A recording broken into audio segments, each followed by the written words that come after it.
Sanhok's our first real map that Madison developed on its own almost 3 years ago. There's a lot riding on it. We all worked really hard and loved the hell out of the map. And so to come back and make it as awesome as we know it could be, that was an opportunity we couldn't pass up.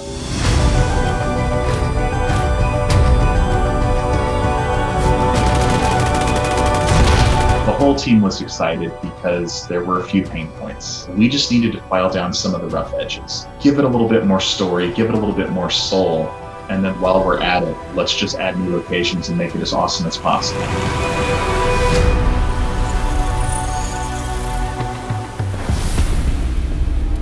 When Madison took on the challenge to remaster Sanhok, we wanted to see this world 20, 30 years into the future. Totally overgrown, nature's reclaiming it. What was once an amazing, fun summer getaway is now this dangerous, mysterious location. It's Paradise Lost.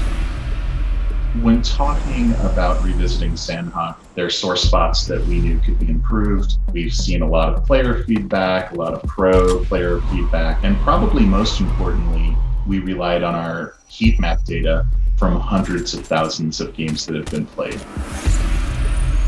Playing with my friends on the original Sanhok, we always hated crossing the rivers, and the data showed that players died a lot in rivers while they were trying to cross.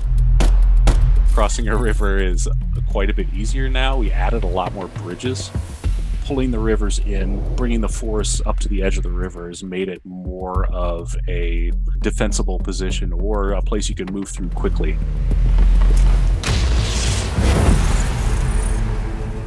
What's new with Painan is that we have a completely reworked area that has now this multi-tiered parkour style gameplay that's really, really interesting. Do I run across the roofs? Do I hop down and take a different path? Do I try to cross the bridge? Do I try to hide in the water there? In previous Painan, you were sort of forced to cross on 4 completely uncovered bridges. Now you can use the roofs, you can use the river, you have so many more options. Ruins, I felt like the design of that area was a bit confusing. It tended to be chaos in the beginning and you would lose a teammate or two. So we said to ourselves, what can we really do to help elevate this look, but then also have a really interesting design?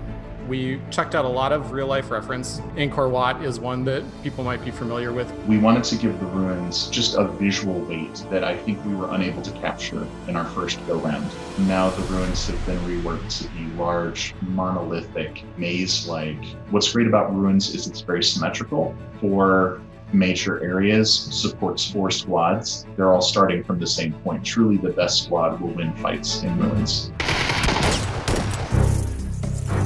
Central Boot Camp is going to be huge. You've got 2 loot trucks spawning there. It's totally being redesigned, so players are going to want to learn its secrets. As you work your way underground, you get to learn a little bit about the behind the scenes of the BATTLEGROUNDS games. How are these games run? Who are the people that hold these games? And there's a ton of high-level gear. I imagine that's going to get a lot of play, a lot of TDM, a lot of high-intensity action.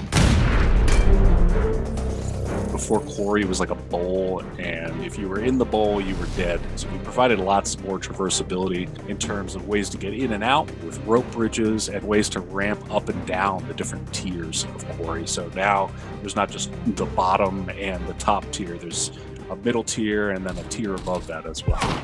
Mountain was problematic because it was a King of the Hill situation. We removed a lot of the sheer cliff faces. We made it a lot easier to traverse up the mountain. You can see there's these zigzagging roads, and you'll also notice that the loot truck will go up there. And then we also made the top of the mountain, the dojo, not as defensible as it used to be.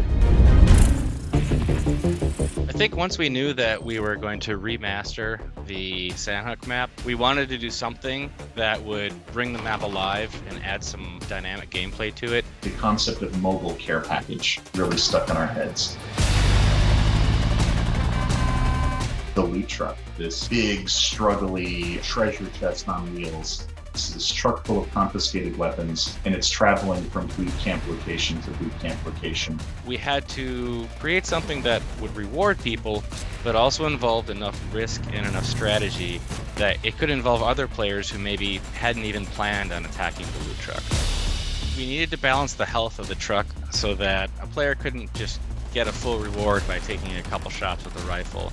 But we also wanted to make it so that you didn't have to spend every bullet you had in order to get something back. So we definitely tweaked the rewards that pop off the truck based upon how much damage it's taking. In internal playtests, originally people were totally fine just shooting an item off the loot truck and then grabbing it. But then as we saw that players were getting more and more familiar with it, greed set in where they said to themselves, oh, well, I can shoot one box off of it. Maybe I can shoot 2 or 3. Now maybe I can shoot more. Maybe now I can actually just follow this thing and destroy it.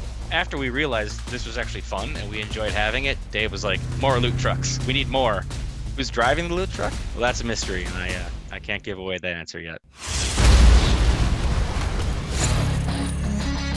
Docks, while really interesting to fight in, wasn't really seeing a lot of traffic in terms of people wanting to land there. We just took it as an opportunity to try and do something new, try and give our players something different. We wanted to change the feeling of the island from just a random military island to maybe what used to be a vacation destination.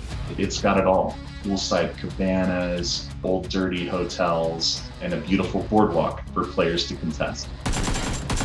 We also have the nightclub area, which kind of serves as like a huge treasure chest building if you can hold it for your team. And so it's difficult to get into it, but it's easy to defend once you're inside. If you go into the bar in the getaway, you got a really cool like vaporwave kind of 80s feel. If you look there, you might see a reference to someone called Lucky Dan. In order to tell the story we wanted to tell about the logistics of this Battlegrounds island, it made a lot of sense to introduce an airfield. How do supplies arrive? How do participants arrive? And with the airfield, it's kind of a no-brainer to introduce the motoglider. The motoglider really works in harmony with the loot truck, and seeing players kind of attack it from above, throwing grenades out of the motoglider is very fun.